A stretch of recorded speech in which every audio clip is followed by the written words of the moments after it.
बिलावल महला पंजवा। आप उपावन आप साधरना। बिलावल राग दे अंदर पावन शब्द धन गुरु अर्जन देव जी का बख्शिश किया होया। शब्द के अंदर धन गुरु अर्जन देव जी ने निर्गुण स्वरूप की उपासना की गई है। सरगुण ते निर्गुण उस प्रभु परमात्मा के दो स्वरूप ने। निर्गुण स्वरूप तो सरगुण स्वरूप की उत्पत्ति हुई है। ये जो कुछ भी साजिया गया है ये उस प्रभु परमात्मा निर्गुण स्वरूप तो होया है। धन गुरबाणी के अंदर फरमान आउंदे ने ओंकार ब्रह्म उत्पत।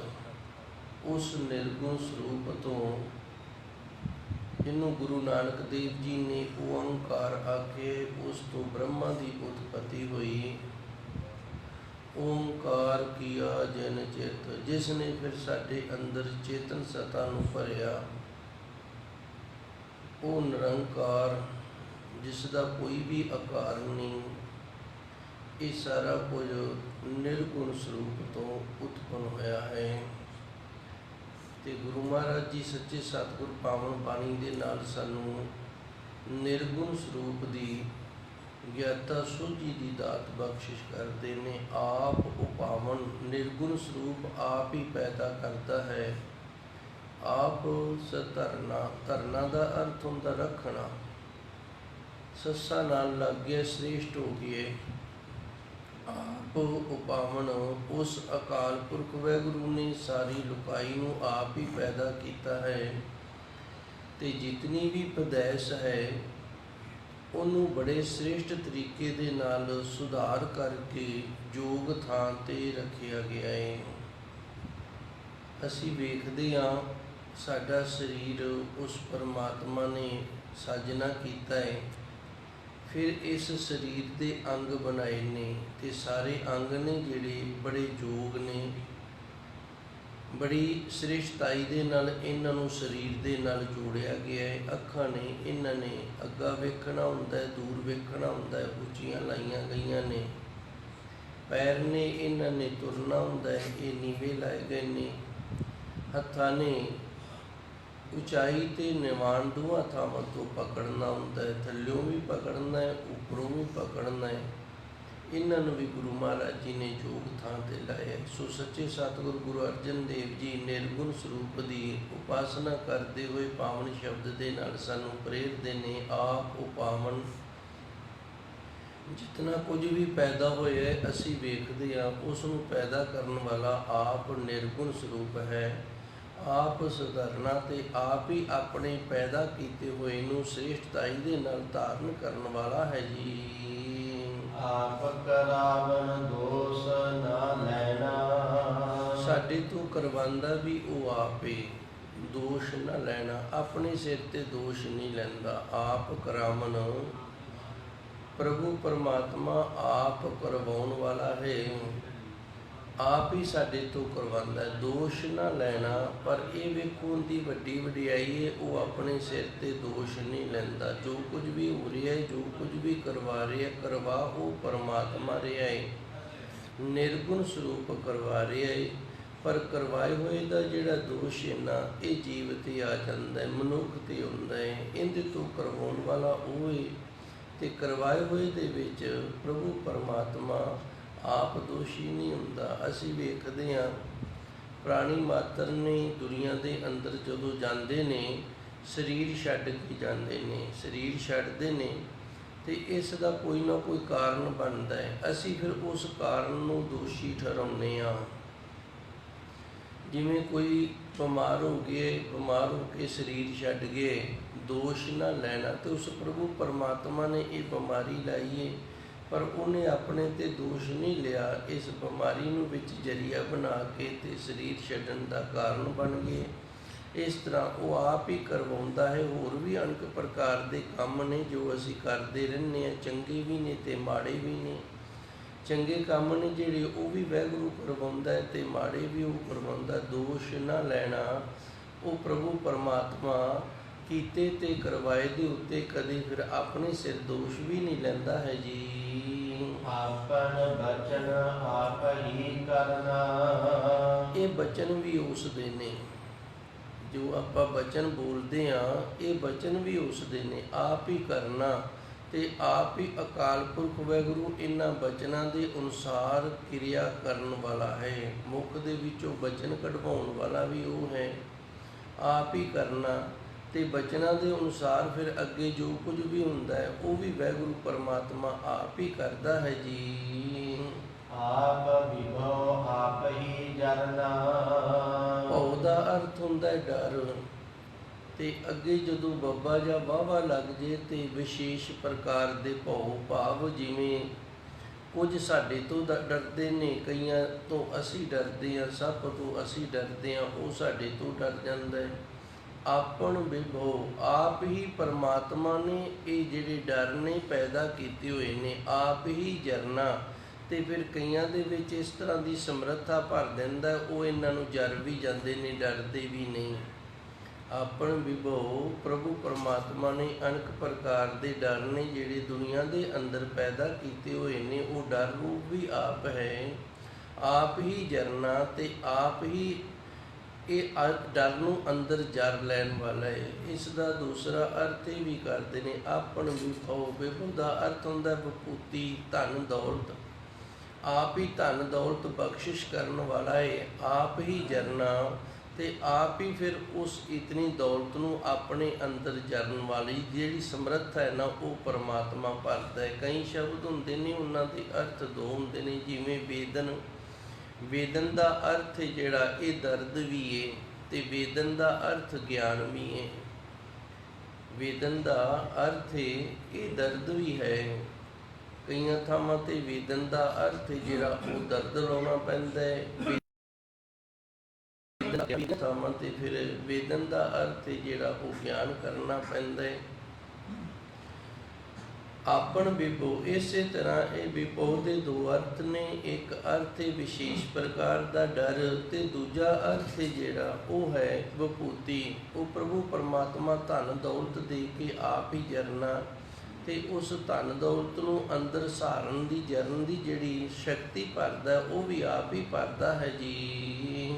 ਰਹਾਉ ਆਪ ਹੀ ਮਸਤ ਆਪ ਹੀ ਬੁਲਣਾ। ਅੱਗੇ ਧੰਨ ਗੁਰੂ ਮਹਾਰਾਜ ਜੀ ਵਿਸ਼ਰਾਮ ਲਾ ਕੇ ਕਿਰਪਾ ਕਰਦੇ ਨੇ। ਮਸਤ ਦਾ ਅਰਥ ਹੁੰਦਾ ਚੁੱਪ ਕਰ ਰਹਿਣਾ। ਆਪ ਹੀ ਮਸਤ, ਆਪ ਹੀ ਫਿਰ ਕਈਆਂ ਦੇ ਵਿੱਚ ਇਹ ਗੁਣ ਭਰ ਦਿੰਦਾ ਹੈ, ਉਹ ਬਿਲਕੁਲ ਚੁੱਪ ਰਹਿੰਦੇ ਨੇ। ਆਪ ਹੀ ਬੋਲਣਾ, ਬੋਲਣਾ ਦਾ ਅਰਥ ਬੋਲਣਾ ਹੈ ਅਤੇ ਕਈਆਂ ਦੇ ਵਿੱਚ ਇਹ ਗੁਣ ਭਰ ਦਿੰਦਾ ਉਹ ਸਾਰਾ ਦਿਨ ਹੀ ਬੋਲੀ ਜਾਂਦੇ ਨੇ। ਆਪ ਹੀ ਮਸਤ, ਮਸਤ ਦਾ ਅਰਥ ਹੁੰਦਾ ਚੁੱਪ ਕਰ ਰਹਿਣਾ, ਆਪਣੇ ਆਪ ਦੇ ਵਿੱਚ ਮਸਤ ਹੋਏ ਰਹਿਣਾ, ਕਿਸੇ ਦੇ ਨਾਲ ਜ਼ਿਆਦਾ ਗੱਲਬਾਤ ਵਿਚਾਰ ਨਾ ਕਰਨੀ। ਆਪ ਹੀ ਬੋਲਣਾ ਅਤੇ ਆਪ ਹੀ ਕਈਆਂ ਨੂੰ ਜ਼ਿਆਦਾ ਬੋਲਣ ਦੀ ਜਿਹੜੀ ਹੈ ਇਹ ਦਾਤ ਦੇ ਦਿੰਦਾ ਹੈ। ਇਹ ਆਉਂਦਾ ਸਾਰਾ ਕੁਝ ਜਿਹੜਾ ਹੈ ਉਹ ਨਿਰੰਕਾਰ ਤੋਂ ਹੈ, ਨਿਰਗੁਣ ਸਰੂਪ ਤੋਂ ਹੈ। ਉਹ ਪ੍ਰਭੂ ਪਰਮਾਤਮਾ ਆਪ ਹੀ ਸਾਰੀਆਂ ਕਿਰਿਆਵਾਂ ਦੇ ਗੁਣ ਨੂੰ ਬਖਸ਼ਿਸ਼ ਕਰਨ ਵਾਲਾ ਹੈ ਜੀ। ਆਪ ਹੀ ਅਸ਼ਲ ਨ ਜਾਏ ਸ਼ਲਨਾ। ਉਹ ਪ੍ਰਭੂ ਪਰਮਾਤਮਾ ਕਈਆਂ ਦੇ ਵਿੱਚ ਇਸ ਤਰ੍ਹਾਂ ਦਾ ਗੁਣ ਭਰ ਦਿੰਦਾ ਹੈ ਅਸ਼ਲ, ਉਹ ਛਲਿਆ ਨਹੀਂ ਜਾ ਸਕਦਾ। ਇਹ ਵੀ ਉਹਦੀ ਦਾਤ ਹੈ। ਨਾ ਜਾਈ ਛਲਣਾ, ਉਹਨੂੰ ਛਲ ਨਹੀਂ ਸਕਦਾ। ਅਛਲ ਦਾ ਅਰਥ ਹੁੰਦਾ ਜਿਹਨੂੰ ਅਸੀਂ ਛਲ ਨਾ ਸਕੀਏ, ਜਿਹਦੇ ਨਾਲ ਅਸੀਂ ਕਪਟ ਨਾ ਕਰ ਸਕੀਏ। ਆਪ ਹੀ ਅਛਲ, ਉਹ ਪ੍ਰਭੂ ਪਰਮਾਤਮਾ ਆਪ ਅਛਲ ਹੈ। ਨਾ ਜਾਈ ਛਲਣਾ, ਉਹ ਕਿਸੇ ਦੇ ਛਲਿਆ ਵੀ ਨਹੀਂ ਜਾ ਸਕਦਾ। ਉਹਦੇ ਨਾਲ ਕੋਈ ਧੋਖਾਧੜੀ, ਕੋਈ ਕਪਟ, ਕੋਈ ਫਰੇਬ ਇਸ ਤਰ੍ਹਾਂ ਨਹੀਂ ਕਰ ਸਕਦਾ ਹੈ ਜੀ। ਆਪ ਹੀ ਗੁਪਤ ਆਪ ਪ੍ਰਗਟਨਾ।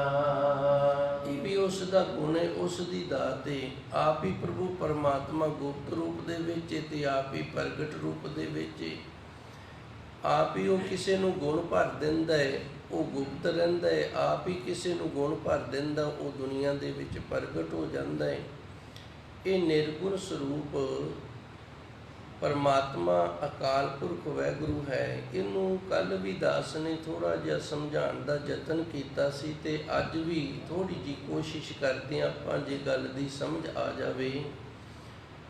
ਨਿਰਗੁਣ ਤੇ ਸਰਗੁਣ ਦੋ ਸਰੂਪ ਉਸ ਪਰਮਾਤਮਾ ਦੇ ਮੰਨੇ ਗਏ ਨੇ। ਜਿਵੇਂ ਨਿਰੰਕਾਰ ਤੇ ਆਕਾਰ ਵਾਲਾ, ਆਕਾਰ ਪ੍ਰਭੂ ਪਰਮਾਤਮਾ ਜਿਹੜਾ ਉਸ ਦਾ ਆਕਾਰ ਕੋਈ ਨਹੀਂ। ਨਿਰਗੁਣ ਤੇ ਸਰਗੁਣ ਇਹ ਸਰੂਪ ਨੇ ਉਸ ਦੇ। ਇਸ ਨੂੰ ਫਿਰ ਵਿਦਵਾਨ ਸੰਤ ਮਹਾਂਪੁਰਸ਼ ਨੇ ਜਿਹੜੇ ਉਹ ਜਦੋਂ ਅਰਥ ਕਰਦੇ ਨੇ, ਫਿਰ ਆਮ ਲੋਕਾਈ ਨੂੰ ਸਮਝਾਉਣ ਦੇ ਲਈ ਇਹ ਕਹਿ ਦਿੰਦੇ ਨੇ ਕਿ ਧੰਨ ਗੁਰੂ ਅਕਾਲ ਪੁਰਖ ਵਾਹਿਗੁਰੂ ਹੈ ਜਿਹੜਾ ਉਹ ਨਿਰਗੁਣ ਸਰੂਪ ਹੈ ਤੇ ਉਹਦੇ ਸੰਤ ਨੇ ਜਿਹੜੇ ਉਹ ਸਰਗੁਣ ਸਰੂਪ ਨੇ।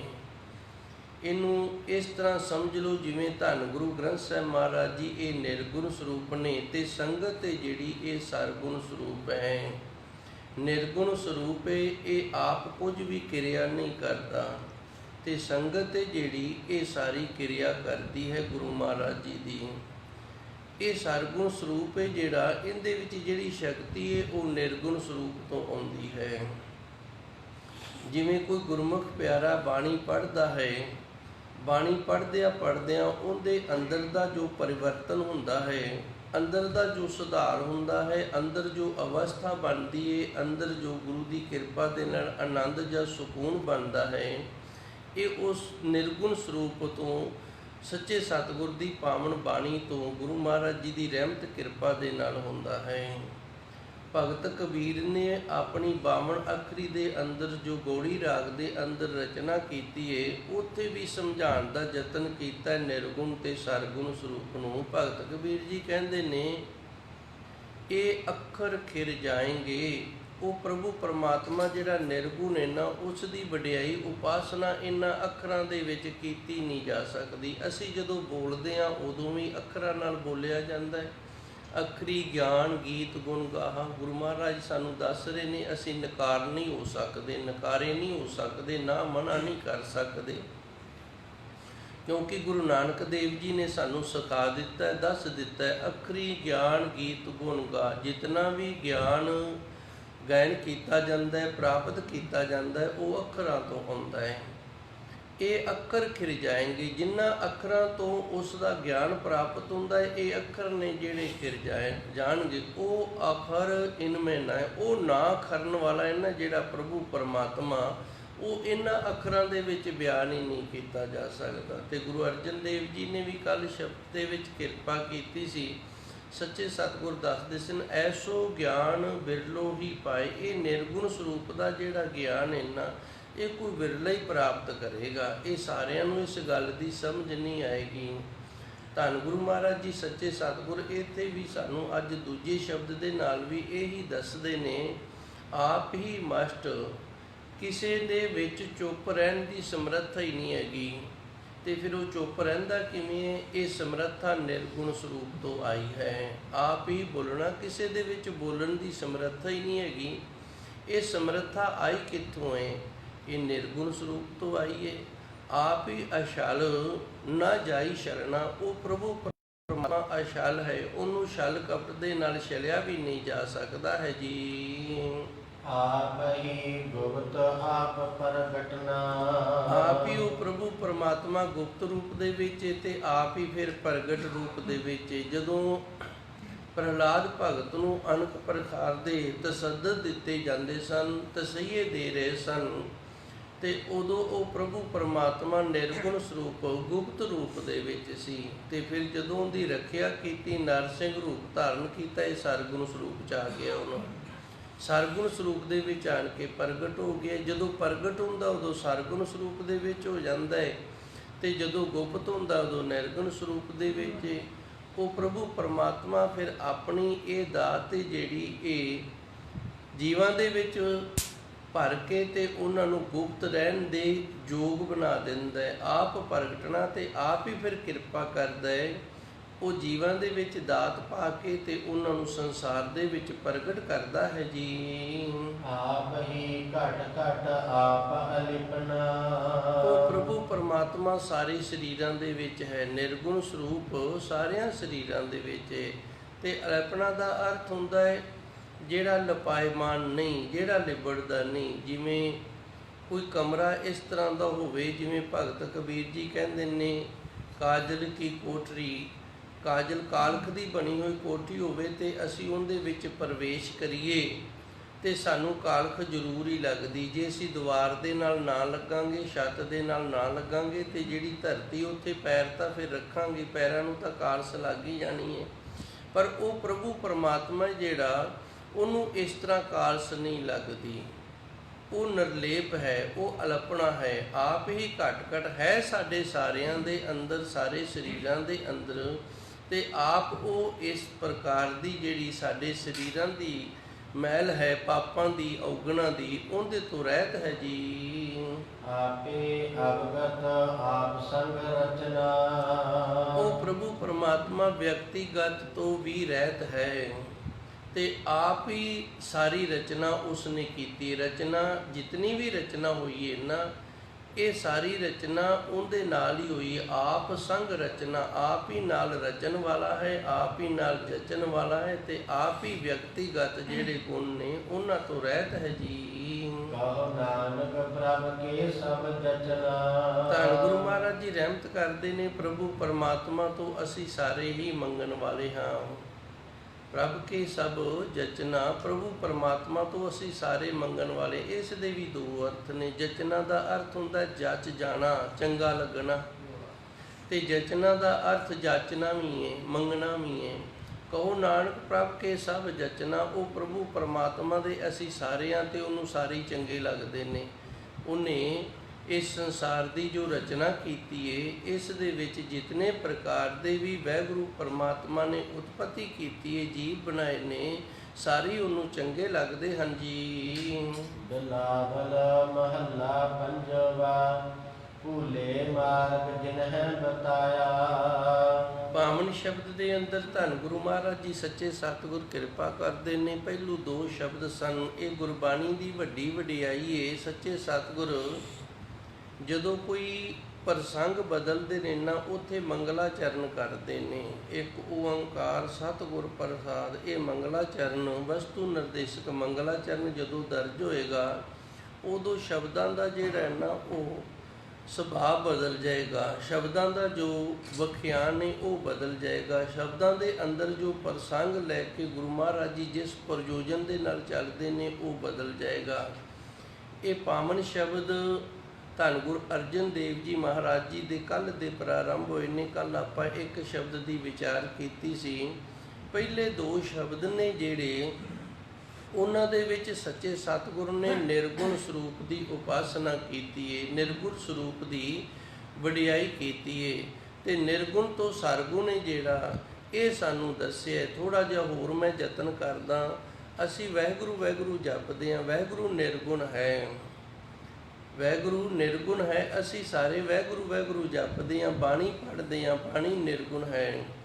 ਜਦੋਂ ਬਾਣੀ ਪੜ੍ਹਦੇ ਹਾਂ, ਸਾਡੇ ਅੰਦਰ ਜੋ ਪਰਿਵਰਤਨ ਹੁੰਦਾ ਹੈ ਨਾ, ਇਹ ਸਰਗੁਣ ਸਰੂਪ ਦੀ ਝਲਕ ਬਣਦੀ ਹੈ। ਜੋ ਸਾਡੇ ਅੰਦਰ ਪਰਿਵਰਤਨ ਹੁੰਦਾ ਹੈ, ਅੰਦਰੋਂ ਅਸੀਂ ਜਿਹੜਾ ਬਦਲਦੇ ਹਾਂ, ਸਾਡਾ ਸੁਭਾਅ ਬਦਲਦਾ ਹੈ ਨਾਮ ਜਪ ਕੇ, ਬਾਣੀ ਪੜ੍ਹ ਕੇ, ਇਹ ਸਰਗੁਣ ਸਰੂਪ ਦੀ ਝਲਕ ਹੈ। ਗੁਰੂ ਅਰਜਨ ਦੇਵ ਜੀ ਸੱਚੇ ਸਤਿਗੁਰ ਸਰਗੁਣ ਸਰੂਪ ਦੀ ਹੁਣ ਵਡਿਆਈ ਕਰਦੇ ਨੇ। ਪਹਿਲੂ ਨਿਰਗੁਣ ਸਰੂਪ ਸੀ ਜਿਹੜਾ, ਦੋ ਸ਼ਬਦਾਂ ਦੇ ਵਿੱਚ ਉਹਦਾ ਗਿਆਨ ਦਿੱਤਾ ਹੈ। ਹੁਣ ਗੁਰਮੁਖ ਪਿਆਰਾ ਜਿਹੜਾ, ਭੁੱਲੇ ਮਾਰਗ ਜਿਨਹੇ ਬਤਾਇਆ, ਇਹ ਭੁੱਲੇ ਸੀ ਅਸੀਂ ਤੇ ਭੁੱਲ ਕੇ ਕੀ ਕਰਦੇ ਸੀ, ਆਦਿ ਕਾਲ ਤੋਂ ਕੋਈ ਪੱਥਰਾਂ ਨੂੰ ਪੂਜੀ ਜਾਂਦਾ, ਕੋਈ ਹਵਾ ਨੂੰ ਪੂਜੀ ਜਾਂਦਾ, ਕਈਆਂ ਥਾਵਾਂ ਤੇ ਅੱਗ ਦੀ ਪੂਜਾ ਅੱਜ ਵੀ ਹੁੰਦੀ ਏ। ਇਹਨਾਂ ਨੂੰ ਦੇਵਤੇ ਮੰਨ ਕੇ ਨਾ, ਆ ਸੂਰਜ ਨੂੰ ਤਾਂ ਤਕਰੀਬਨ ਹੀ ਸਨਾਤਨ ਧਰਮ ਵਾਲੇ ਸਵੇਰੇ ਉੱਠ ਕੇ ਨਾ, ਜਦੋਂ ਸੂਰਜ ਨਿਕਲਦਾ ਤੇ ਇਹਨੂੰ ਪਾਣੀ ਦਿੰਦੇ ਨੇ, ਕਹਿੰਦੇ ਨੇ ਅਸੀਂ ਅਰਕ ਦੇ ਰਹੇ ਹਾਂ, ਇਹਨੂੰ ਪੂਜ ਰਹੇ ਨੇ। ਇਹਨਾਂ ਨੂੰ ਸੂਰਜਵੰਸ਼ੀ ਆਖਿਆ ਜਾਂਦਾ ਹੈ। ਰੋ ਵਿਚਾਰ ਗੁਰੂ ਮਹਾਰਾਜ ਜੀ ਸੱਚੇ ਸਤਿਗੁਰ ਇੱਥੇ ਕਿਰਪਾ ਕਰਦੇ ਨੇ। ਭੁੱਲੇ ਮਾਰਗ ਜਿਹਨੇ ਬਤਾਇਆ, ਅਸੀਂ ਪਹਿਲੂ ਭੁੱਲੇ ਫਿਰਦੇ ਸੀ ਤੇ ਗੁਰੂ ਮਹਾਰਾਜ ਜੀ ਨੇ ਕਿਰਪਾ ਕੀਤੀ ਹੈ ਨਿਰਗੁਣ ਸਰੂਪ ਦਾ ਸਾਨੂੰ ਗਿਆਨ ਦੇ ਕੇ, ਤੇ ਨਿਰਗੁਣ ਸਰੂਪ ਦੇ ਤੱਕ ਅਸੀਂ ਕਿਵੇਂ ਪਹੁੰਚਣਾ, ਇਹ ਮਾਰਗ ਸਾਨੂੰ ਗੁਰੂ ਨੇ ਦੱਸਿਆ। ਭੁੱਲੇ ਮਾਰਗ ਜਿਹਨੇ ਬਤਾਇਆ, ਐਸਾ ਗੁਰਵਟ ਭਾਗੀ ਪਾਇਆ। ਧੰਨ ਗੁਰੂ ਗ੍ਰੰਥ ਸਾਹਿਬ ਜੀ ਵੱਡੇ ਭਾਗਾਂ ਵਾਲਿਆਂ ਨੂੰ ਗੁਰੂ ਪ੍ਰਾਪਤ ਹੁੰਦੇ ਨੇ ਭੁੱਲੇ ਮਾਰਗ ਜਿਨੇ ਬਤਾਇਆ। ਤੇ ਗੁਰੂ ਗ੍ਰੰਥ ਸਾਹਿਬ ਜੀ ਸੱਚੇ ਸਤਿਗੁਰ ਸਾਡੇ ਵਰਤਮਾਨ ਦੇ ਗੁਰੂ ਨੇ, ਇਹਨਾਂ ਨੇ ਸਾਨੂੰ ਭੁੱਲਿਆ ਹੋਇਆਂ ਨੂੰ ਗਿਆਨ ਵਾਲਾ ਜਿਹੜਾ ਮਾਰਗ ਹੈ, ਹਰੀ ਮਾਰਗ ਹੈ, ਨਿਰਗੁਣ ਸਰੂਪ ਦੀ ਪ੍ਰਾਪਤੀ ਵਾਲਾ ਜਿਹੜਾ ਮਾਰਗ ਹੈ, ਨਿਰੰਕਾਰ ਦੀ ਪ੍ਰਾਪਤੀ ਵਾਲਾ ਜਿਹੜਾ ਮਾਰਗ ਹੈ, ਇਹ ਦੱਸਣਾ ਕੀਤਾ ਹੈ ਜੀ। ਐਸਾ ਗੁਰ ਵਡ ਭਾਗੀ ਪਾਇਆ। ਇਸ ਤਰ੍ਹਾਂ ਦਾ ਗੁਰੂ ਹੈ ਜਿਹੜਾ ਉਹ ਵੱਡੇ ਭਾਗਾਂ ਵਾਲਿਆਂ ਨੂੰ ਪ੍ਰਾਪਤ ਹੁੰਦਾ ਹੈ। ਜਿਹੜੇ ਵੱਡੇ ਭਾਗਾਂ ਵਾਲੇ ਨੇ ਉਹ ਧੰਨ ਗੁਰੂ ਗ੍ਰੰਥ ਸਾਹਿਬ ਮਹਾਰਾਜ ਜੀ ਦੇ ਲੜ ਲੱਗਦੇ ਨੇ। ਗੁਰੂ ਨਾਨਕ ਦੇਵ ਜੀ ਸੱਚੇ ਸਤਿਗੁਰ ਇਸ ਲੋਕਾਈ ਦੇ ਅੰਦਰ ਜਦੋਂ ਆਏ ਸਨ ਨਾ, ਉਦੋਂ ਸਾਰੇ ਭੁੱਲੇ ਸਨ। ਕਿਸੇ ਨੂੰ ਵੀ ਕੋਈ ਗਿਆਨ ਨਹੀਂ ਤੇ ਸੱਚੇ ਸਤਿਗੁਰ ਨੇ ਫਿਰ ਜਗ੍ਹਾ ਜਗ੍ਹਾ ਤੇ ਪਹੁੰਚ ਕੇ ਗੁਰੂ ਮਹਾਰਾਜ ਜੀ ਨੇ ਉਦਾਸੀਆਂ ਧਾਰਨ ਕਰਕੇ ਤੇ ਭੁੱਲਿਆ ਹੋਇਆਂ ਨੂੰ ਰਸਤੇ ਦੇ ਵਿੱਚ ਪਾਇਆ। ਤੇ ਧੰਨ ਗੁਰੂ ਮਹਾਰਾਜ ਜੀ ਦੀ ਪਾਵਨ ਬਾਣੀ ਗੁਰੂ ਨਾਨਕ ਦੇਵ ਜੀ ਦਾ ਨਿਰਗੁਣ ਸਰੂਪ ਹੋ ਕੇ ਅੱਜ ਸਾਨੂੰ ਗਿਆਨ ਦੀ ਦਾਤ ਬਖਸ਼ਿਸ਼ ਕਰਕੇ, ਉਪਦੇਸ਼ ਦੇ ਕਰਕੇ ਮਾਰਗ ਤੇ ਪਾ ਰਹੀਏ। ਇਸ ਤਰ੍ਹਾਂ ਗੁਰੂ ਜੀ ਰਹਿਮਤ ਕਰਦੇ ਨੇ। ਗੁਰਬਾਣੀ ਸਭ ਤੋਂ ਵੱਡਾ ਗੁਰੂ ਹੈ ਤੇ ਸਾਰੇ ਵੱਡੇ ਭਾਗਾਂ ਵਾਲੇ ਜਿਹੜੇ ਨੇ ਭਾਈ, ਉਹ ਧੰਨ ਗੁਰਬਾਣੀ ਦੇ ਲੜ ਲੱਗਦੇ ਹਨ ਜੀ। ਸਿਮਰ ਮਨਾ ਰਾਮ ਨਾਮ ਚਿਤਾਰੇ। ਹੁਣ ਗੁਰੂ ਮਹਾਰਾਜ ਜੀ ਕਿਰਪਾ ਕਰਦੇ ਨੇ ਕਿ ਸਾਨੂੰ ਉਸ ਪ੍ਰਭੂ ਪਰਮਾਤਮਾ ਦਾ ਨਾਮ ਹੈ ਜਿਹੜਾ ਉਹ ਸਿਮਰਨਾ ਚਾਹੀਦਾ ਹੈ, ਉਹਨੂੰ ਚੇਤੇ ਰੱਖਣਾ ਚਾਹੀਦਾ ਹੈ। ਚਿਤਾਰੇ ਦਾ ਅਰਥ ਹੈ ਚੇਤੇ ਰੱਖਣਾ, ਤੇ ਸਿਮਰਨ ਦਾ ਅਰਥ ਹੈ, ਸਿਮਰ ਦਾ ਅਰਥ ਹੈ ਯਾਦ ਕਰੋ, ਸਿਮਰਨਾ ਕਰੋ। ਧੰਨ ਗੁਰੂ ਮਹਾਰਾਜ ਜੀ ਗੁਰੂ ਅਰਜਨ ਦੇਵ ਜੀ ਕਿਰਪਾ ਕਰਦੇ ਨੇ। ਸੱਚੇ ਸਤਿਗੁਰੂ ਗੁਰਬਾਣੀ ਨੇ ਸਾਡੇ ਤੇ ਕਿਰਪਾ ਕੀਤੀ ਹੈ। ਸਾਨੂੰ ਇਹ ਦੱਸਿਆ ਵੀ ਅਸੀਂ ਨਿਰਗੁਣ ਸਰੂਪ ਦੇ ਨਾਲ ਜੁੜਨਾ ਹੈ, ਨਿਰੰਕਾਰ ਦੇ ਨਾਲ ਜੁੜਨਾ ਹੈ, ਵਾਹਿਗੁਰੂ ਦੇ ਨਾਲ ਜੁੜਨਾ ਹੈ। ਤੇ ਉਹਦੇ ਨਾਲ ਜੁੜਨ ਦਾ ਜਿਹੜਾ ਸਾਧਨ ਹੈ ਉਸ ਦੇ ਨਾਮ ਦਾ ਅਭਿਆਸ ਹੈ, ਬਾਣੀ ਦਾ ਅਭਿਆਸ ਹੈ। ਕਿਸੇ ਦੀ ਪੱਥਰ ਦੀ ਪੂਜਾ ਕੀਤਿਆਂ ਵੀ, ਕਿਸੇ ਦੇਵੀ ਦੇਵਤੇ ਦੀ ਪੂਜਾ ਕੀਤਿਆਂ ਵੀ ਅਸੀਂ ਉੱਥੇ ਨਹੀਂ ਪਹੁੰਚ ਸਕਦੇ ਜਿੱਥੇ ਅਸੀਂ ਨਾਮ ਜਪ ਕੇ, ਨਾਮ ਦਾ ਅਭਿਆਸ ਕਰਕੇ, ਬਾਣੀ ਦਾ ਅਭਿਆਸ ਕਰਕੇ ਪਹੁੰਚ ਸਕਦੇ ਹਾਂ। ਭੁੱਲੇ ਮਾਰਗ ਜਿਨੇ ਬਤਾਇਆ, ਐਸਾ ਗੁਰ ਵੱਡ ਭਾਗੀ ਪਾਇਆ। ਗੁਰੂ ਨਾਨਕ ਦੇਵ ਜੀ ਸੱਚੇ ਸਤਿਗੁਰ ਨੇ ਸਾਨੂੰ ਭੁੱਲਿਆ ਹੋਇਆਂ ਨੂੰ ਰਸਤੇ ਤੇ ਪਾਣਾ ਕੀਤਾ ਹੈ। ਤੇ ਵੱਡੇ ਭਾਗਾਂ ਵਾਲੇ ਨੇ ਜਿਹੜੇ ਗੁਰੂ ਨਾਨਕ ਦੇਵ ਜੀ ਦੇ ਦਾਮਨ ਦੇ ਨਾਲ ਜੁੜ ਗਏ ਨੇ। ਤੇ ਗੁਰੂ ਮਹਾਰਾਜ ਜੀ ਸੱਚੇ ਸਤਿਗੁਰ ਸਾਨੂੰ ਹੁਣ ਮਾਰਗ ਦੱਸਦੇ ਨੇ ਵੀ ਇਸ ਮਾਰਗ ਤੇ ਅਸੀਂ ਕਿਵੇਂ ਤੁਰ ਸਕਦੇ ਹਾਂ। ਗੁਰੂ ਨੇ ਸਾਨੂੰ ਕਿਹੜਾ ਮਾਰਗ ਦੱਸਿਆ? ਇਹ ਮਾਰਗ ਦੱਸਿਆ ਗੁਰੂ ਨੇ, ਸਿਮਰ ਮਨਾ। ਗੁਰੂ ਜੀ ਕਹਿੰਦੇ ਨੇ ਮਨ ਦੇ ਨਾਲ ਉਸ ਪ੍ਰਭੂ ਪਰਮਾਤਮਾ ਦਾ ਸਿਮਰਨ ਕਰ, ਰਾਮ ਨਾਮ ਚਿਤਾਰੇ, ਤੇ ਆਪਣੇ ਅੰਦਰ ਉਸ ਵਾਹਿਗੁਰੂ ਨੂੰ ਚੇਤੇ ਕਰਦਾ ਰਹੋ ਜੀ। ਬਸ ਰਹੇ ਹਿਰਦੈ ਗੁਰ ਚਰਨ ਪਿਆਰੇ। ਤੇ ਗੁਰੂ ਦੇ ਚਰਨ ਨੇ ਨਾ ਜਿਹੜੇ, ਇਹ ਬੜਾ ਪਿਆਰ ਸਤਿਕਾਰ ਦੇਣ ਵਾਲੇ ਨੇ, ਬੜੇ ਪਿਆਰੇ ਨੇ। ਇਹ ਵੀ ਸਾਡੇ ਹਿਰਦੇ ਦੇ ਅੰਦਰ ਵਸੇ ਹੋਣੇ ਚਾਹੀਦੇ ਨੇ, ਕਿਉਂਕਿ ਜਿਹੜਾ ਸਾਡੇ ਤੇ ਪਰਉਪਕਾਰ ਕਰੇ, ਜਿਹੜਾ ਸਾਨੂੰ ਰਸਤਾ ਦੱਸੇ, ਜਿਹੜਾ ਮਾਰਗ ਦੱਸੇ ਨਾ, ਉਹਦੇ ਗੁਣ ਨੂੰ ਅਸੀਂ ਭੁਲਾਣਾ ਨਹੀਂ। ਭਗਤ ਕਬੀਰ ਜੀ ਨੂੰ ਇੱਕ ਵਾਰੀ ਪਰਖ ਕਰਨ ਵਾਸਤੇ ਇਸ ਦੇ ਗੁਰੂ ਨੇ ਸਰਗੁਣ ਤੇ ਨਿਰਗੁਣ ਦੋਵੇਂ ਸਰੂਪ ਧਾਰਨ ਕਰਕੇ ਜਦੋਂ ਸਾਹਮਣੇ ਆਇਆ, ਤੇ ਭਗਤ ਕਬੀਰ ਜੀ ਦੇ ਮਨ ਦੇ ਵਿੱਚ ਖਿਆਲ ਆਇਆ ਵੀ ਮੈਨੂੰ ਕਿਹਦੇ ਚਰਨਾਂ ਨਾਲ ਪਹਿਲੂ ਜੁੜਨਾ ਚਾਹੀਦਾ ਹੈ। ਭਗਤ ਕਬੀਰ ਜੀ ਆਪਣੇ ਦੋਹਰੇ ਦੇ ਅੰਦਰ ਦਰਜ ਕਰਦੇ ਨੇ, ਗੁਰੂ ਗੋਬਿੰਦ ਦੋ ਖਰੇ। ਗੁਰੂ ਵੀ ਹੈ ਤੇ ਪ੍ਰਭੂ ਪਰਮਾਤਮਾ ਵੀ ਆ ਗਿਆ ਹੈ, ਦੋ ਖਰੇ ਦੋਵੇਂ ਆ ਗਏ ਨੇ। ਕਾਂਕੇ ਲਾਗੂ ਪਾਏ, ਮੈਂ ਹੁਣ ਕਿਹਦੇ ਚਰਨਾਂ ਦੇ ਨਾਲ ਲੱਗਾ, ਪਹਿਲੂ ਕਿਹਨੂੰ ਨਮਸਕਾਰ ਕਰਾਂ। ਤੇ ਫਿਰ ਅਗਲੀ ਤੁਕ ਦੇ ਵਿੱਚ ਭਗਤ ਜੀ ਲਿਖਦੇ ਨੇ, ਬਲਿਹਾਰੀ ਗੁਰ ਆਪਣੇ, ਮੈਨੂੰ ਆਪਣੇ ਗੁਰੂ ਤੋਂ ਵਾਰਨੇ ਬਲਿਹਾਰਨੇ ਜਾਣਾ ਚਾਹੀਦਾ ਹੈ। ਜਿਨ ਗੋਬਿੰਦ ਦਿਓ ਬਤਾਏ, ਜਿਨੇ ਮੈਨੂੰ ਪਰਮਾਤਮਾ ਨੂੰ ਦੇ ਤੱਕ ਜਾਣ ਦਾ ਰਸਤਾ ਦੱਸਿਆ। ਨਹੀਂ ਤਾਂ ਇਹ ਤਾਂ ਲੁਕਿਆ ਬੈਠਾ ਸੀ, ਪ੍ਰਭੂ ਪਰਮਾਤਮਾ ਜਿਹੜਾ ਇੱਥੇ ਛੁਪਿਆ ਬੈਠਾ ਸੀ, ਪਤਾ ਹੀ ਨਹੀਂ ਕਿੱਥੇ ਸੀ। ਤੇ ਹੁਣ ਗੁਰੂ ਨੇ ਕਿਰਪਾ ਕੀਤੀ। ਉਸੇ ਤਰ੍ਹਾਂ ਧੰਨ ਗੁਰੂ ਅਰਜਨ ਦੇਵ ਜੀ ਰਹਿਮਤ ਕਰਦੇ ਨੇ। ਗੁਰੂ ਦੇ ਚਰਨ ਨੇ ਜਿਹੜੇ ਪਿਆਰੇ ਨੇ, ਇਹ ਸਾਡੇ ਅੰਦਰ ਵਸੇ ਹੋਣੇ ਚਾਹੀਦੇ ਨੇ। ਗੁਰੂ ਦੀ ਕਿਰਪਾ ਜਿਹੜੀ, ਇਹਦੇ ਅਸੀਂ ਪਾਤਰ ਬਣ ਕੇ ਰਹਿਣਾ ਹੈ ਜੀ। ਰਹਾਉ ਕਾਮ ਕ੍ਰੋਧ ਲੋਭ ਮੋਹਿ ਮਨ ਲੀਨਾ। ਧੰਨ ਗੁਰੂ ਜੀ ਅੱਗੇ ਵਿਸ਼ਰਾਮ ਲਾ ਕੇ ਕਿਰਪਾ ਕਰਦੇ ਨੇ। ਕਈ ਵਾਰੀ ਨਾ ਸਾਡੇ ਅੰਦਰ ਇਹ ਖਿਆਲ ਆ ਜਾਂਦਾ ਵੀ ਨਾਮ ਜਪਾਂਗੇ, ਵਾਹਿਗੁਰੂ ਵਾਹਿਗੁਰੂ ਦਾ ਅਭਿਆਸ ਕਰਾਂਗੇ, ਬਾਣੀ ਪੜ੍ਹਾਂਗੇ, ਤੇ ਇਹਦੇ ਨਾਲ ਫਿਰ ਅਸੀਂ ਉਸ ਪਰਮਾਤਮਾ ਦੇ ਮਾਰਗ ਤੇ ਕਿਵੇਂ ਤੁਰਦੇ ਹਾਂ। ਦੋ ਤਰ੍ਹਾਂ ਦਾ ਸਫ਼ਰ ਹੈ, ਇੱਕ ਸਰੀਰ ਦਾ, ਇੱਕ ਮਨ ਦਾ ਹੈ। ਜਿਹੜਾ ਸਰੀਰ ਦਾ ਸਫ਼ਰ ਹੈ, ਇਹ ਧਰਤੀ ਤੇ ਹੁੰਦਾ ਹੈ। ਜਿਹੜਾ ਮਨ ਦਾ ਸਫ਼ਰ ਹੈ ਨਾ, ਇਹ ਸਮੇਂ ਦੇ ਵਿੱਚ ਹੁੰਦਾ ਹੈ। ਮਨ ਸਮੇਂ ਦੇ ਵਿੱਚ ਵਿਚਰਦਾ ਹੈ। ਸਰੀਰ ਹੈ ਜਿਹੜਾ, ਇਹ ਸਮੇਂ ਦੇ ਵਿੱਚ ਨਹੀਂ ਵਿਚਰਦਾ, ਇਹ ਧਰਤੀ ਤੇ ਵਿਚਰਦਾ ਹੈ। ਤੇ ਜਦੋਂ ਅਸੀਂ ਮਨ ਦੇ ਨਾਲ ਉਸ ਪ੍ਰਭੂ ਪਰਮਾਤਮਾ ਦਾ ਨਾਮ ਜਪਾਂਗੇ, ਫਿਰ ਮਨ ਹੈ ਜਿਹੜਾ, ਇਹ ਮਾਰਗ ਵਾਹਿਗੁਰੂ ਦੇ ਤੇ ਤੁਰੇਗਾ। ਜਦੋਂ ਵਾਹਿਗੁਰੂ ਦੇ ਮਾਰਗ ਤੇ ਤੁਰੇਗਾ ਤੇ ਇਸ ਮਾਰਗ ਦੇ ਵਿੱਚ ਜਿਹੜੀਆਂ ਆਉਣ ਵਾਲੀਆਂ ਰੁਕਾਵਟਾਂ ਨੇ, ਜਿਹੜੀਆਂ ਬੁਰਾਈਆਂ ਨੇ, ਜਿਨ੍ਹਾਂ ਕਰਕੇ ਅਸੀਂ ਪਾਪੀ ਬਣ ਜਾਂਦੇ ਆ, ਉਹ ਨੇ ਕਾਮ, ਕ੍ਰੋਧ, ਲੋਭ, ਮੋਹ, ਮਨ ਲੀਨਾ। ਇਹਨਾਂ ਨੇ ਸਾਡੇ ਮਨ ਨੂੰ ਜਕੜ ਰੱਖਿਆ ਹੈ। ਲੀਨਾ ਦਾ ਅਰਥ ਹੁੰਦਾ ਲੈ ਰੱਖਿਆ ਹੈ, ਪਕੜ ਰੱਖਿਆ ਹੈ। ਕਾਮ, ਕ੍ਰੋਧ, ਲੋਭ, ਮੋਹ, ਮਨ ਲੀਨਾ, ਇਹਨਾਂ ਨੇ ਸਾਡੇ ਮਨ ਨੂੰ ਜਕੜ ਰੱਖਿਆ ਹੈ। ਤੇ ਮਨ ਜਿਹੜਾ, ਉਸ ਪ੍ਰਭੂ ਪਰਮਾਤਮਾ ਦਾ ਨਾਮ ਜਪ ਕੇ ਸਿਮਰਨ ਕਰਕੇ ਇਹਨਾਂ ਤੋਂ ਛੁੱਟ ਜਾਵੇਗਾ। ਜਦੋਂ ਮਨ ਖੁੱਲ੍ਹੇਗਾ, ਮਨ ਛੁੱਟੇਗਾ, ਤੇ ਫਿਰ ਹੀ ਇਹ ਪ੍ਰਭੂ ਪਰਮਾਤਮਾ ਦੇ ਮਾਰਗ ਤੇ ਤੁਰੇਗਾ। ਸੋ ਗੁਰੂ ਜੀ ਨੇ ਸਾਨੂੰ ਦੱਸਿਆ, ਸਿਮਰ ਮਨਾ ਹੀ ਮੇਰਿਆ ਮਨਾ, ਸਿਮਰ ਰਾਮ ਨਾਮ ਚਿਤਾਰੇ। ਉਸ ਵਾਹਿਗੁਰੂ ਨੂੰ ਚੇਤੇ ਕਰ, ਤਾਂ ਕਿ ਕਾਮ, ਕ੍ਰੋਧ, ਲੋਭ, ਮੋਹ, ਮਨ ਲੀਨਾ, ਜਿਹੜਾ ਤੇਰਾ ਮਨ ਵਸ ਹੋਇਆ ਨਾ ਇਹਨਾਂ ਵਿਕਾਰਾਂ ਦੇ, ਬੁਰਾਈਆਂ ਦੇ, ਇਹ ਫਿਰ ਗੁਰੂ ਕਿਰਪਾ ਕਰੇਗਾ, ਰਹਿਮਤ ਕਰੇਗਾ, ਇਹਨਾਂ ਤੋਂ ਤੇਰਾ ਮਨ ਆਜ਼ਾਦ ਹੋ ਜਾਵੇਗਾ ਜੀ। ਬੰਧਨ ਕਾਟ ਮੁਕਤ ਗੁਰ ਕੀਨਾ। ਤੇ ਇਹ ਬੰਧਨ ਨੇ, ਇਹ ਉਹ ਬੰਧਨ ਨੇ ਜਿਹੜਾ ਸਾਨੂੰ ਨਾਮ ਨਹੀਂ ਜਪਣ ਦਿੰਦੇ। ਸਾਡੇ ਮਨ ਦੇ ਵਿੱਚ ਇਹਨਾਂ ਨੇ ਇੱਕ ਘਰ ਬਣਾ ਰੱਖੀਏ, ਇੱਕ ਥਾਂ ਬਣਾ ਰੱਖੀਏ। ਜਦੋਂ ਵੀ ਅਸੀਂ ਨਾਮ ਜਪਦੇ ਹਾਂ, ਸਿਮਰਨ ਕਰਦੇ ਹਾਂ, ਫਿਰ ਇਹਦੇ ਬੰਧਨ ਕੱਟੇ ਜਾਂਦੇ ਨੇ। ਬੰਧਨ ਕਾਟ ਮੁਕਤ ਗੁਰ ਕੀਨਾ। ਗੁਰੂ ਕਿਰਪਾ ਕਰਦਾ, ਆਪਣੇ ਗੁਰਸਿੱਖ ਦੇ ਬੰਧਨਾਂ ਨੂੰ ਕੱਟ ਦਿੰਦਾ ਹੈ ਤੇ ਮੁਕਤੀ ਦੀ ਦਾਤ ਸੱਚੇ ਸਤਿਗੁਰ ਬਖਸ਼ਿਸ਼ ਕਰਦੇ ਹਨ ਜੀ। ਦੁਖ ਸੁਖ ਕਰਤ ਜਨਮ ਫੁਨ ਮੂਆ। ਅੱਗੇ ਧੰਨ ਗੁਰੂ ਮਹਾਰਾਜ ਜੀ ਦੂਜਾ ਪੱਖ ਲੈਂਦੇ ਨੇ। ਗੁਰੂ ਮਹਾਰਾਜ ਜੀ ਹੁਣ ਦੱਸਦੇ ਨੇ ਵੀ ਜਿਹੜਾ ਗੁਰੂ ਦੇ ਆਖੇ ਨਹੀਂ ਲੱਗਦਾ, ਜਿਹੜਾ ਗੁਰੂ ਵਾਲਾ ਨਹੀਂ ਹੈਗਾ, ਜਿਹੜਾ ਗੁਰੂ ਦੇ ਦਰ ਤੇ ਨਹੀਂ ਆਣ ਕੇ ਟੋਕਦਾ, ਦੁੱਖ ਸੁੱਖ, ਉਹਨੂੰ ਦੁੱਖ ਤੇ ਸੁੱਖ ਕਰਤ ਕਰਦਿਆਂ ਇਹ ਜੀਵਨ ਗੁਜ਼ਰ ਜਾਂਦਾ ਹੈ। ਦੁੱਖ ਸੁੱਖ ਕਰਤ, ਕਦੇ ਦੁਖੀ ਹੋ ਗਿਆ, ਕਦੇ ਸੁਖੀ ਹੋ ਗਿਆ ਕਰਮਾਂ ਦੇ ਅਨੁਸਾਰ। ਜਿੱਥੇ ਕਰਮ ਚੰਗਿਆਂ ਦਾ ਫਲ ਆ ਗਿਆ, ਉੱਥੇ ਸੁਖੀ ਹੋ ਗਿਆ। ਜਿੱਥੇ ਮਾੜੇ ਕਰਮਾਂ ਦਾ ਫਲ ਆ ਗਿਆ, ਉੱਥੇ ਦੁਖੀ ਹੋ ਗਿਆ। ਜਨਮ ਫੁਨ ਮੂਆ, ਫਿਰ ਮਰ ਗਿਆ ਤੇ ਫਿਰ ਜੰਮ ਪਿਆ। ਇਹ ਤਿੰਨ ਕਿਰਿਆਵਾਂ ਨੇ ਜਿਹੜੀਆਂ ਇਹ ਉਸ ਮਨਮੁਖ ਦੇ ਨਾਲ ਹੁੰਦੀਆਂ ਨੇ, ਜਿਹੜਾ ਗੁਰੂ ਵਾਲਾ ਨਹੀਂ ਹੈਗਾ, ਜਿਹੜਾ ਗੁਰੂ ਦੇ ਚਰਨਾਂ ਦੇ ਨਾਲ ਨਹੀਂ ਜੁੜਦਾ, ਜਿਹੜਾ ਗੁਰਬਾਣੀ ਨਹੀਂ ਪੜ੍ਹਦਾ, ਜਿਨੇ ਸਿਮਰਨ ਅਭਿਆਸ ਕਰਕੇ ਕਾਮ, ਕ੍ਰੋਧ, ਲੋਭ, ਮੋਹ, ਮਨ ਲੀਨਾ, ਇਹਨਾਂ ਵਿਕਾਰਾਂ ਤੋਂ, ਬੁਰਾਈਆਂ ਤੋਂ ਆਪਣੇ ਮਨ ਨੂੰ ਆਜ਼ਾਦ ਨਹੀਂ ਕਰਵਾਇਆ।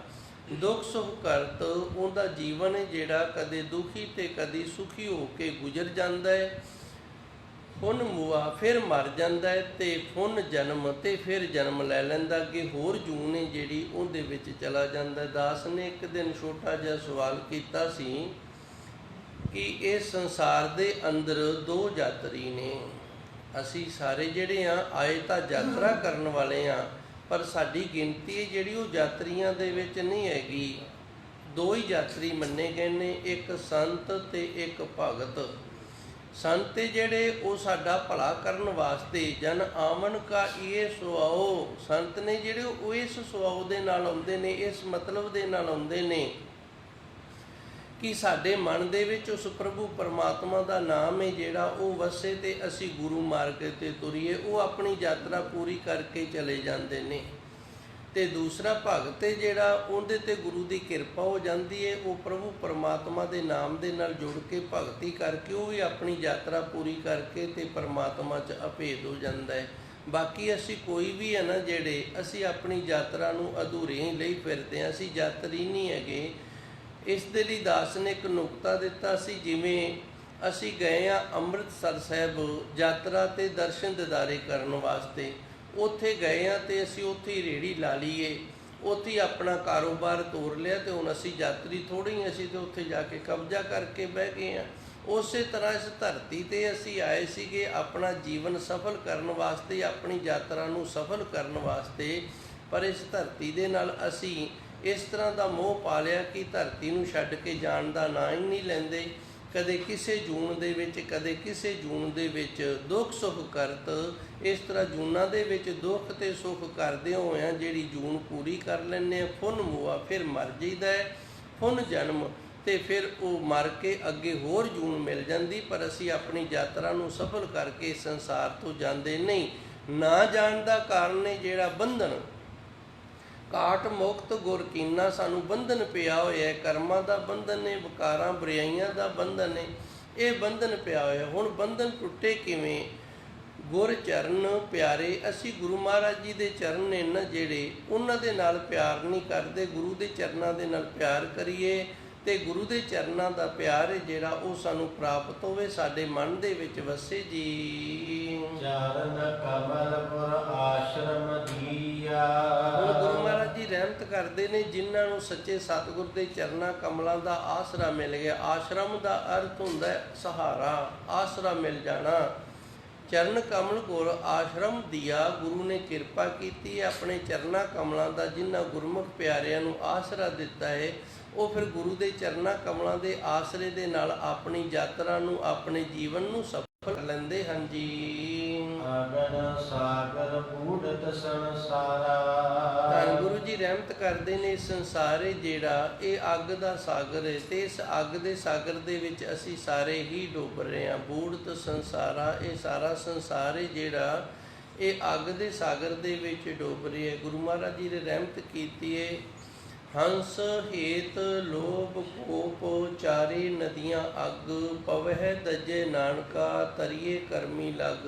ਇਹ ਸੰਸਾਰ ਵੀ ਅੱਗ ਦਾ ਤੇ ਚਾਰ ਨਦੀਆਂ ਨੇ ਜਿਹੜੀਆਂ ਉਹ ਵੀ ਅੱਗ ਦੀਆਂ ਨੇ। ਉਹ ਚਾਰੇ ਨਦੀਆਂ ਇਸ ਅੱਗ ਦੇ ਸਾਗਰ ਦੇ ਵਿੱਚ ਪੈ ਰਹੀਆਂ ਨੇ। ਹੰਸ ਹੇਤ, ਹਿੰਸਾ ਕਰਨੀ, ਜੀਵਾਂ ਨੂੰ ਮਾਰਨਾ। ਵੇਖੋ 15 ਤੇ 16 ਮਈ ਦਾ ਦਿਨ ਹੈ ਜਿਹੜਾ ਇਹ ਘੱਲੂਘਾਰੇ ਦੇ ਨਾਮ ਦੇ ਨਾਲ ਜਾਣਿਆ ਜਾਂਦਾ ਹੈ। ਇਤਿਹਾਸ ਦੇ ਵਿੱਚ ਘੱਲੂਘਾਰਾ ਹੈ। ਹੁਣ ਕਿਤਨੇ ਗੁਰਸਿੱਖਾਂ ਨੂੰ ਕਤਲ ਕੀਤਾ ਗਿਆ ਸੀ, ਅਨਾਕਿਆਂ ਨੂੰ, ਅਨਾਥਿਆਂ ਨੂੰ।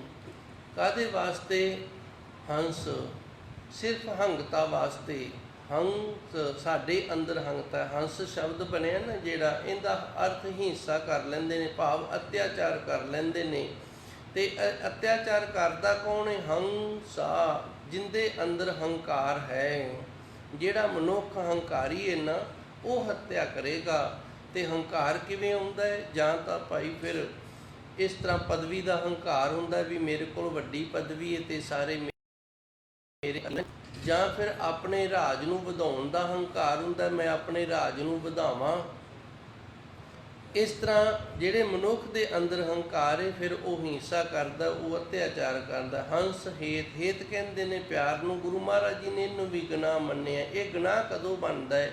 ਉਦੋਂ ਗੁਨਾਹ ਬਣਦਾ ਹੈ ਜਦੋਂ ਅਸੀਂ ਕਿਸੇ ਹੋਰ ਦੇ ਹੇਤ ਦੇ ਵਿੱਚ, ਕਿਸੇ ਹੋਰ ਦੇ ਪਿਆਰ ਦੇ ਵਿੱਚ ਪ੍ਰਭੂ ਪਰਮਾਤਮਾ ਨੂੰ ਭੁੱਲ ਜਾਂਦੇ ਹਾਂ, ਕੇਵਲ ਉਸੇ ਪਿਆਰ ਦੇ ਵਿੱਚ ਲੱਗੇ ਰਹਿੰਦੇ ਹਾਂ। ਜਿਵੇਂ ਕਿਸੇ ਨੂੰ ਮਾਇਆ ਦਾ ਪਿਆਰ ਹੋ ਗਿਆ, ਫਿਰ ਮਾਇਆ ਦੇ ਵਾਲੇ ਪਾਸੇ ਤੁਰਿਆ ਜਾਏਗਾ, ਪਰਮਾਤਮਾ ਦੇ ਨਾਲ ਉਸ ਨੂੰ ਪਿਆਰ ਨਹੀਂ ਹੋਏਗਾ।